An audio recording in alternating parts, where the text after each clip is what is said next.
Hey guys, welcome back to another video from Hoops Empire. In today's video, we're going to be discussing Boston Celtics center Robert Williams and how he has drastically improved this season. The Timelord got his nickname in a pretty funny fashion.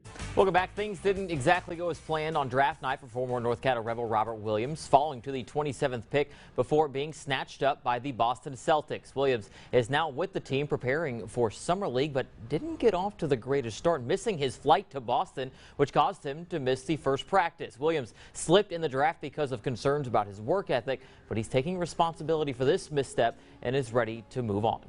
Although it is quite embarrassing, this is how he was deemed the nickname Timelord, for his inability to make it on time to things. However, that's quite ironic. And while he may have missed those meetings and practices, his timing on everything else is quite special. He's one of the best shot blockers in the entire NBA, a constant lob threat. He can time an offense and cut passing lanes, and he can time cutters and bullet passes into people. He truly is a special player. And while he has always been this way, he was very unpolished up until last year's playoffs. He was a pretty slept-on player until he made a name for himself in the bubble. In the Toronto series, Rob averaged 5 points, 5 rebounds, and a block in 14 minutes per game. The most insane part is that in 100 minutes played that series and 20 field goals attempted, he only missed 2 shots and ended the series shooting a staggering 90% from the field. He was truly a polarizing player that series, a difference maker, even in his limited minutes.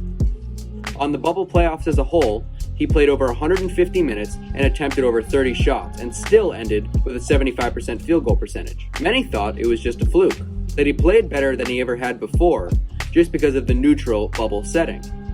But he proved the doubters wrong again this year.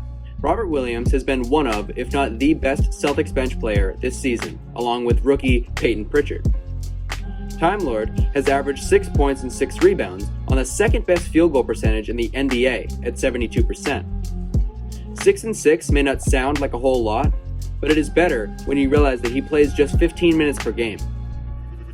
Per 75 possessions, which I prefer to use to per 100 because it's much more accurate to the amount of time a starter would play, he averaged 15 points, 13 rebounds, and a staggering 3.5 blocks per game. He's an exceptional finisher, a lob threat, and paint presence.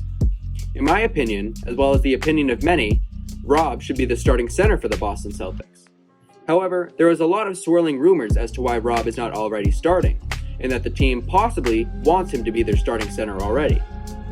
After doing research, Rob is limited to 15 to 20 minutes per game because he has a bone edema in his hip, and if aggravated, can sideline him and would require surgery.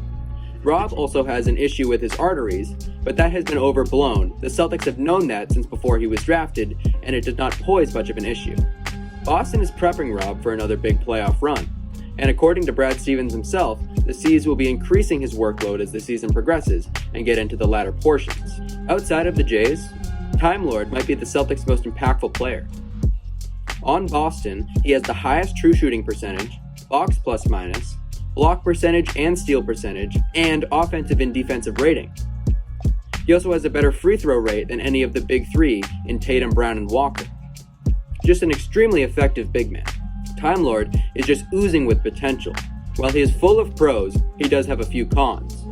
However, as his career has progressed, his cons are turning into pros.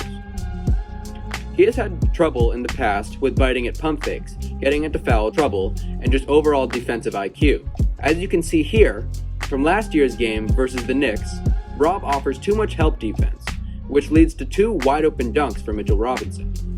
But now this season, he has improved in that area. As you can see in these clips, Rob is keeping an eye on a dunk threat, John Collins, not letting him get too comfortable on or off the ball. Similarly, he keeps an eye on Laker forward and all-star Anthony Davis, showing good instinct to time a contest to stay out of foul trouble. Truly an amazing recovery play where he blocks 2 shots in the same possession. Another aspect of Rob's game he has improved on is on-ball defense. As you can see here, he plays good post defense versus Davis, forcing him to his offhand as he tries to drive Rob to the hoop. Another play where he is in between on and off-ball defense His insane reach and over 7-foot wingspan forces Davis to have a higher arc than usual, forcing a front rim miss. Timelord still has the occasional bite on a pump fake, as you can see here when Nuggets center Nikola Jokic takes Rob right out of his shoes. However, the Joker finished 16 for 23 on the night, yet when guarded by Rob, went just 4 of 9. Rob accounting for over 70% of his misses in a fraction of the minutes of Tice or Thompson. As you can see here, when he stays rooted, Rob is an excellent on-ball defender with his lateral speed and length. Pretty much all of Joker's made shots versus Rob came after those 2 post attempts. All threes or deep mid-range shots, possibly because he knew Rob was having his number in the post or down low in general that night. Should Rob have played up a bit more? Probably. Joker is a threat on 3 levels, and I think Rob did an excellent job in general. As you can see in these 3 clips here, the only real fault of Timelord's defensive game is the lack of versatility, position-wise, on ball. When attempting to guard Trae Young and Bradley Beal, he struggles keeping up with them, which leads to them holding him off with the body and getting a full arm extended layup. Albeit, these are 2 of the craftiest finishers in the league, but still a microcosm of Williams' guard defense. If he's not blocking shots, he has to run with them, or play it safe and give them room to operate in the mid-range. Kind of a lose-lose situation. In general, Rob is a very talented player on both ends of the court, and I can legitimately see him becoming a top 10 to 15 big in the entire NBA when he gets the playing time. He is starting to get recognition now, so when he's playing starter-esque minutes, don't be surprised at the type of impact he's going to have. Hop on the bandwagon while you can. As a current comparison, I would have to say Tree Rollins is a good comparison. Puts up 8 and 8 every night, a possible block champ at some time, a perennial all-defensive candidate. However, with more playing time, I think he can be that and more. With the amount of playoff experience he has, I believe he can become an even better Lob City DeAndre Jordan. Rob already has some exceptional passing ability and IQ, and is probably a better defender now than DeAndre ever was in his prime. I wholeheartedly believe Rob is what the Celtics are looking for in terms of a defensive anchor in the paint, and they should focus on other areas for development. As of right now, with the potential he has shown, I'd list him with the untradables in Boston. Thank you guys for watching. Let me know if you agree with my analysis on Timelord, as well as the type of player you think he can become. For now, like the video, subscribe to the channel, turn on notifications, and most importantly, have a good one.